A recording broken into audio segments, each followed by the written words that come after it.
সূচ ফুটানো ব্যথা, সেক্ষেত্রে আপনি খাবেন অ্যাপিসমেল।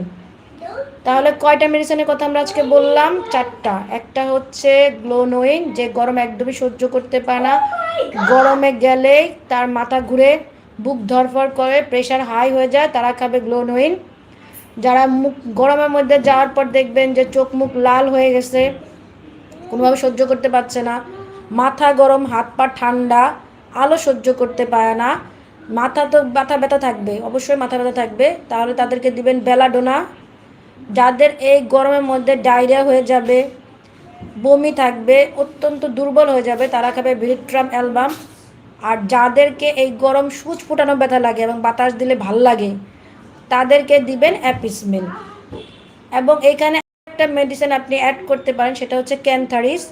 যদি আপনার গরমের মধ্যে শরীর জ্বলতে থাকে, জ্বালা পোড়া যত বার্নিং থাকবে, সব হলো ক্যান্থারিস।